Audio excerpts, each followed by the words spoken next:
Basil Rathbone and Nigel Bruce in the new adventures of Sherlock Holmes.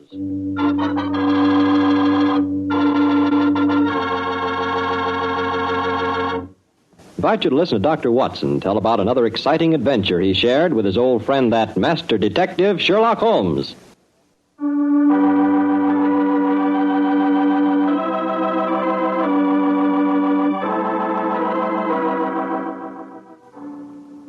And now for our weekly visit with the good Dr. Watson. Let's see if he's expecting us. Come in. Ah, good evening, Doctor. Good evening, Mr. Campbell. It's about time you got here. Draw up a chair and make yourself comfortable. Oh, thanks. Well, you have the old black dispatch box out again, I see.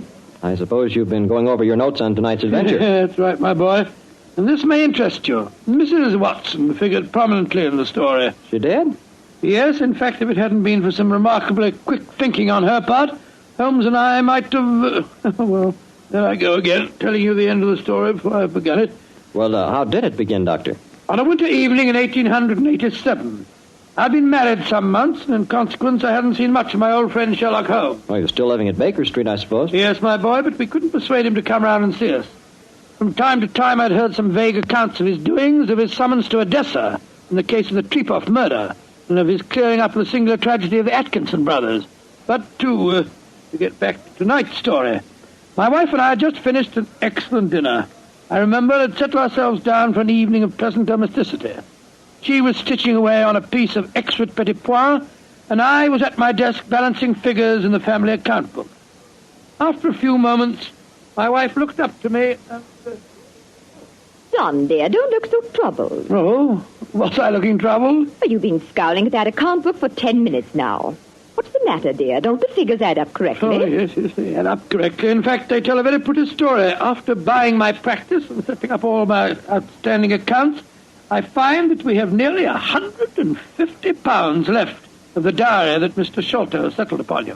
160, isn't it, dear? I was doing the same sum this morning. Oh, well, but still 160. In any case, Mary dear, the point I was going to make is that we don't need the money just now.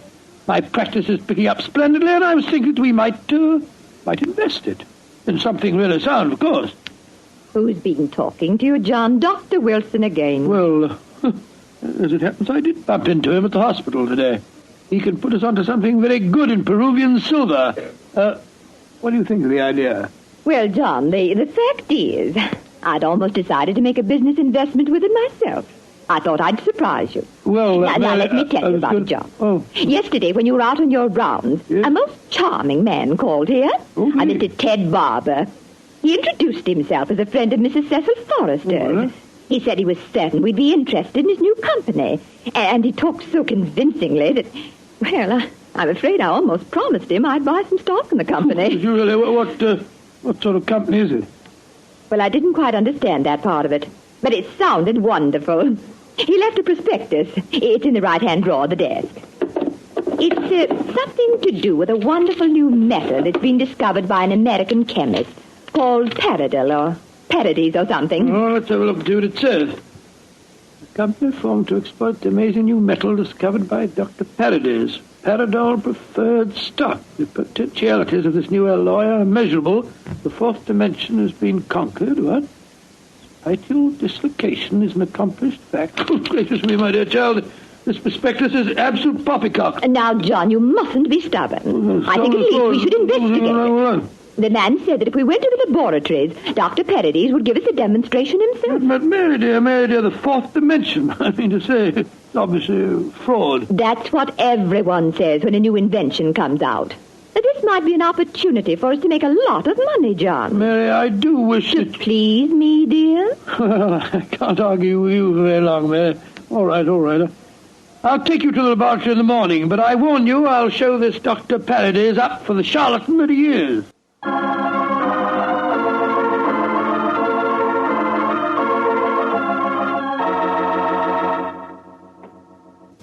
Dr. Paradis will be with you both in a moment. Thank you, my man. She's just concluding an experiment. She? Dr. Paradis is a woman, then? Oh, yes, madam, and a very brilliant one, too. Excuse me. Oh, it's the last straw. The whole thing sounded like an obvious fraud, and now we get here and find that a woman doctor's at the back of it all. Just because she's a woman, it doesn't mean to say that... How do you do? I'm Dr. Paradol. Oh, how do you do, madam? I'm Dr. Watson, and this is my wife, Mrs. Watson. Oh, yes. Come into the laboratory, won't you? Oh, thank you so much, Dr. Paradol. Oh, I'm afraid we're just wasting your time. We're not really interested in this at all, you know. John, don't mutter. Mr. Barber told me that he had called on you, Mrs. Watson, and that you were very interested in my invention. Oh, yes, I am. That's why I persuaded my husband to come down with me and see a demonstration. I'll be most happy to show you everything I can. Here's a practical example of the application of my work. This chamber you see in front of you is made completely of my new alloy. Oh, what's the thing do? It's just a great metal box with a lot of dials and switches and things. Why is it so big? Do people get inside it? They can. What? Though if they do, they're liable to find themselves transported many miles from here. Come inside, won't you?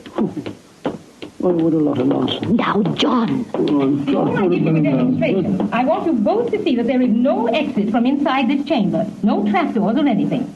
The only exit is the door we just came through. Yes, it's just like an airtight metal room. Stuffy in here, isn't it? Now let's go outside again. I'll show you how the machine operates.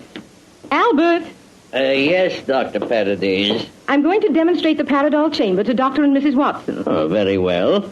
The usual time? Yes, please, Albert. Now, my assistant goes inside the chamber. I close this metal door on him, so. What are you going to do with him? Within a matter of seconds, he will be 7 miles from here. Oh, gracious me, really, madam, you Please, can't Dr. expect Watson, us to believe. you're a scientific man. At least give me the opportunity of demonstrating my work. I'm sorry. Now, I adjust these dials, turn on the electrical generator, and...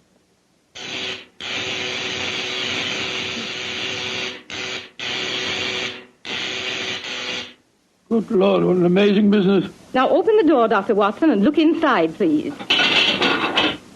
Great Scott, he's gone. I don't believe it. Dr. Paradol, will you explain this to me? Gladly. My metal Paradol is an unnatural alloy. What? It causes a dislocation in the warp of space and enables us to enter the 4th dimension. You see, time is a dimension.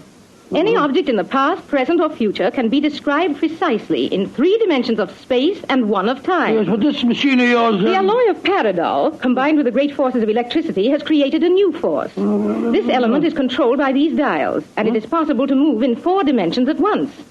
Thus, bodies or other objects can be transported great distances away, all in the twinkling of an eye. Gracious me. I coined a word to describe the process. Teleportation, I call it. Teleportation? Well, I'm completely confused. All my scientific training tells me this is impossible, and yet... I wonder if you'd give us another demonstration. Certainly. Perhaps you yourself would like to be teleported somewhere. Certainly not. Good gracious me, no. No, I think John would be very unhappy in the 4th dimension. He wouldn't belong. Yes, you said that any objects could be moved. How about that brown paper parcel on the table over there? Certainly. It only contains some company circulars. I suggest you write your initials on it so that you can identify it later. Oh, very well. J.H.W. There you are. Where do you want it dispatched to? Send it to my house. I'll give you the address. That won't be necessary. No, this is an amazing business. Isn't it, John? Exciting, too. There we are. Now I adjust the dials once more, and...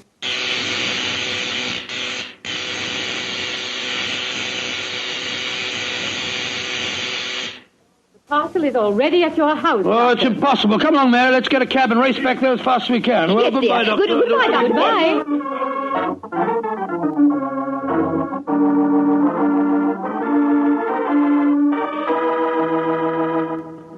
Now, dear, John, you must admit you're just as excited as I am. Well, I confess that I'm enormously intrigued. Let me just get my latch front door here. Here we are. But Dr. Paradis is a devilishly clever woman. Even so, my intelligence tells me it's impossible for the package to have reached here before us. Here we are. There you are, Master. Mum, just in time for lunch. Tell me, Annie, did a package arrive for us? Oh, yes, it did, Mum. I put it on the old table. Great Scott. How was it delivered, Annie? Well, now, that's the funny thing about it, sir. I don't know. I went out to polish the brass on the door knocker a few minutes ago, and there was the parcel, lying on the doorstep. No one had rung the bell or anything. I didn't know how it got there. Thank you, Annie. You can go now. Yes, Mum. Well, John, what do you say now? That a miracle's been performed. I don't believe my eyes. Look, There are my initials on the package. Mary, I think that if you don't mind, after lunch I'll... You'll go round to Baker Street and tell Sherlock Holmes about this. Oh, do you mind, dear? Of course not, dear. Good. It'll be nice to see Holmes again anyway.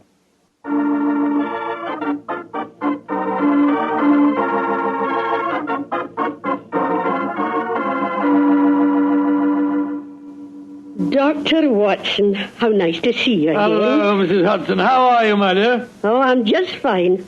Oh, you're looking grand, sir. Marriage agrees with you, if you don't mind my saying so. Oh, thank you, Mrs. Hudson. Is Mr. Holmes in? Aye, sir. And I'm very glad you're seeing him. He's no been acting like himself lately. Oh, really? Locking his door and only unlocking it for me when I give him a password. And he's hardly touched his food for the last 3 days. To tell you the truth, Dr. Watson, I'm awful worried about him. Really? Well, I'll go up to him. He'll be glad to see you, I'm sure.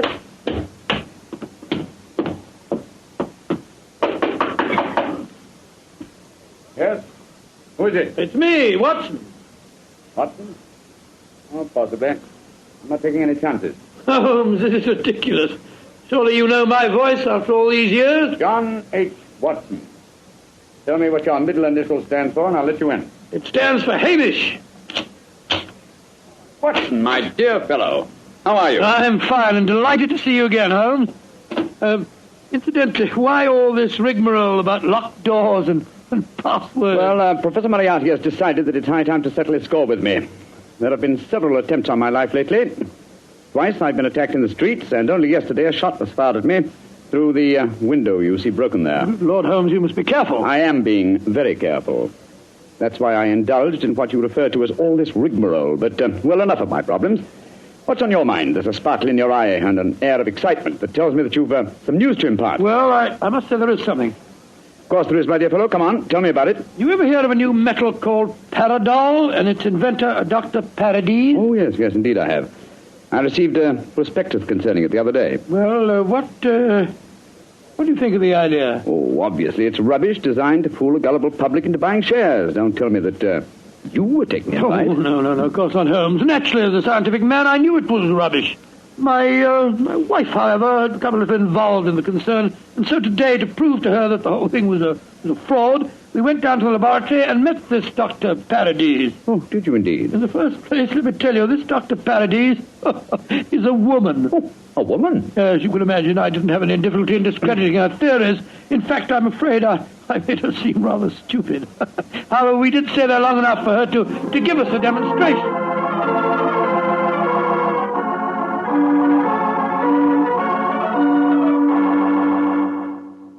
And that's the way that it was, Holmes. When we got back to our house, the initial package was there, waiting for us. Oh, childish trick. Obviously, the Paradol chamber contains an ingeniously hidden trap door, through which the assistant disappeared and later the package. A fast cab then took it to your home before you could get there. Oh, yes, oh, really? Well, yes, of course, that's exactly how I explained the thing to Mary. Was she impressed with the feat? Yes, she was. But you know how women are. I tried to tell her the whole thing was a fraud. She's very obstinate. I was hoping perhaps that you will help me expose the concern. Oh, hardly seem necessary, old fellow. That's an obvious fraud. However, for your sake, I'll be glad to do anything I can. Well, I thought we might go down to the laboratory late tonight when nobody's there and take a look at that Paradol chamber a little more closely. Yes, rather a good idea. After being cooped up here for 3 days, it'll be a pleasure to get some night air and indulge in a little simple burglarizing. Well, shall I call for you here? No, wait a minute, dear fellow. It's much too dangerous. I'll be in a hansom cab outside your house about 11:30 tonight. How's that? Splendid.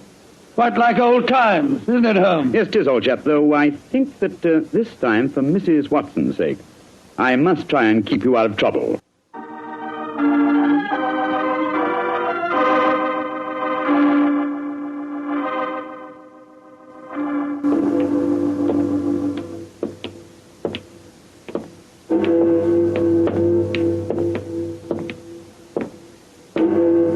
Midnight, Holmes. Yes, Watson.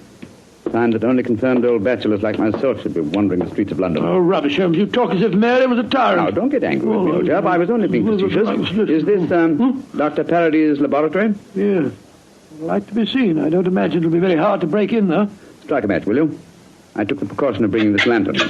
There you are. Thanks, old fellow. Is the Is the door locked? Yes, but I think a skeleton key will do the trick. Hold this lantern for a second, will you? Here you are. Oh, this is child's play so far. Come on. Yes.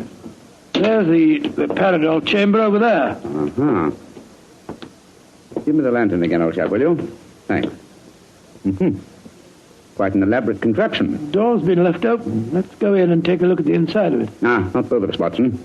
If this is the only entrance, and the two of us walked in, it'd be too easy to slam the door shut on us. I suppose so. You go in and I'll keep watch out here. All right.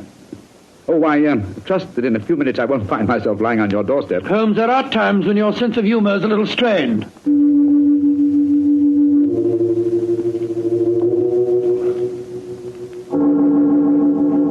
Holmes, you all right? Watson! What is it, Holmes? The body of a dead woman. She's been shot. Unless I'm much mistaken. Let me come and look. 1,000 to 1 is Dr. Paradis. Yes, it is. Watson, get out of here. Don't you see that? Good Lord, someone has slammed the door shut on us. Yes, my dear fellow. We walked into a trap very neatly. I'm afraid that we're imprisoned in what appears to be an airtight metal chamber, and the only person who can help us to get out of it again is a corpse.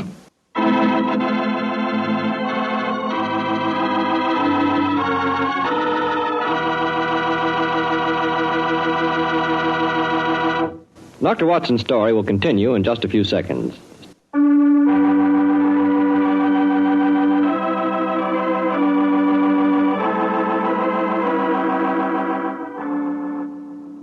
Now back to tonight's new Sherlock Holmes adventure. It is in the early hours of a winter's morning in 1887. The famous pair, while investigating the mysteries of a scientific laboratory in the East End of London, have been trapped in an airtight metal cabinet, their only companion being the dead body of a woman scientist. As we rejoin our story, Sherlock Holmes and his old friend Dr. Watson are listening intently as footsteps approach what appears to be their metal coffin. There's someone outside. They're sliding back the metal panel. Good evening, gentlemen. That voice, it's Dr. Paradis' assistant. Let us out of here. Or should I be more precise, Mr. Holmes, and say good morning? Hello, Moriarty. Moriarty, you scoundrel. If I can just get my hands on him. Dr. Watson, I wish you could get over your dislike for me. For my own part, I'm genuinely sorry that my trap had to catch you, too. I've often felt unhappy that you're not on my side. Such slavish admiration of you given your friend Sherlock Holmes must be highly gratifying. Never mind about all that. What do you think you're up to? It's obvious, my dear Watson. The whole scheme was a plan to lure me out of my safe hiding by presenting an intriguing problem, and one that victimized the wife of my old friend. You knew it would get back to my ears, didn't you, Moriarty? Yes, exactly. But why did you murder this Paradis woman? That's equally obvious, my dear Watson.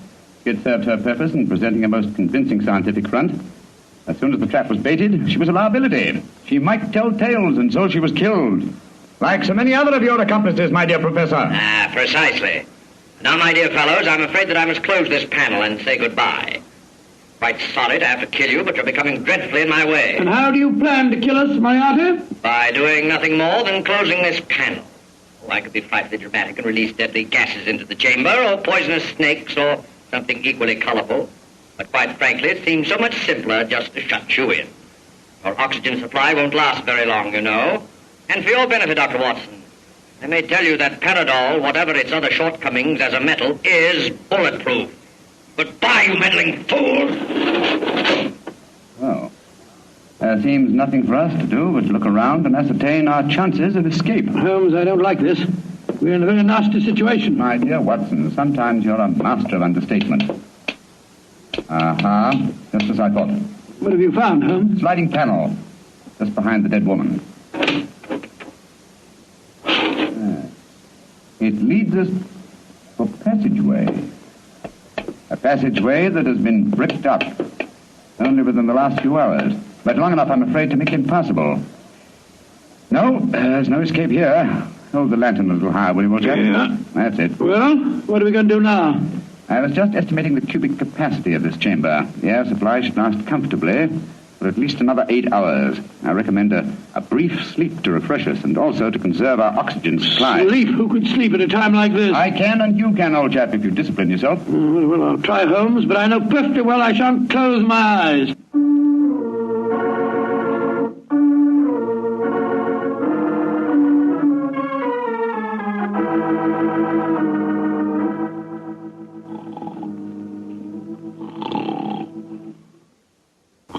Wake up, Watson, wake up. Yes, Mary dear. It's you. We're still in this infernal trap. I'm afraid so, old chap. What time is it? Just after 7 in the morning. How long did you estimate our oxygen supply would last? Probably about another hour. Well, it's just possible that some worker will come to the laboratory early and let us out. I shouldn't count too much on that if I were you. I suppose not. I say, Holmes, I'm famished. Yes, I thought you would be, my dear chap, so I saved you this half of a bar of chocolate. I ate my own share just before you awakened. Oh, thanks, my dear fellow. Did you sleep too, Holmes? No, I didn't, Watson. I employed my time in conducting a minute examination of this chamber. I was trying to find some possible way of getting out. And you failed, eh? I'm afraid so. Holmes, this looks like the end, doesn't it? Well, if it is my time to die, I'm glad that we're together again. Although I blame myself entirely for letting you into the trap. Come now, my dear fellow. Don't take it as badly as that. But you admitted you're defeated and that there's no possible way out of this destiny. I meant that there's no way out from the inside. So my plan worked. Good gracious me, what on earth? The guard, there you are. Mary! Mary, you dear little thing, you must have been frightened to death. Hello, John. Oh, poor dear, you must have spent a miserable night. Well. Mr. Sherlock Holmes and Dr. Watson have been getting themselves in trouble again, eh? Sir, this is no time for your heavy-handed badinage. There's the body of a murdered woman inside that chamber. She was killed by Professor Moriarty. Professor Moriarty? It's too bad you didn't get my message sooner.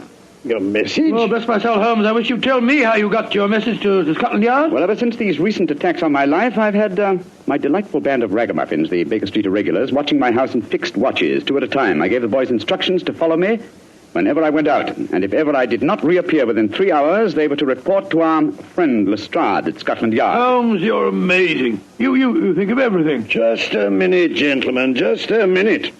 I didn't get no message from any of your Baker Street irregulars. Oh, you didn't? No, sir. Though I did find a couple of the boys tied up when we came in here just now. If you didn't get a message from them, how did you come here so opportunely? That's an easy one. Because Mrs. Watson here came and fetched me. You did, Mary? But how on earth? Go on, Mom. Tell him. Well, it's really very simple. When John came back from seeing you yesterday, Mr. Holmes, he was over-elaborately casual in his references to the Paradol chamber.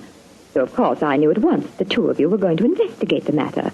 I also caught him oiling his revolver after dinner. I didn't know that you slipped out last night, John. But as soon as I woke up this morning, I realized what had happened.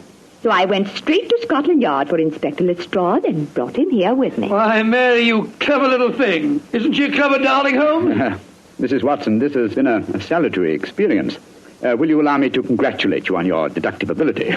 Well, that's very nice of you, Mr. Holmes, but I really don't deserve any compliments, if you don't mind my saying so. It was elementary, my dear Mr. Holmes. Elementary.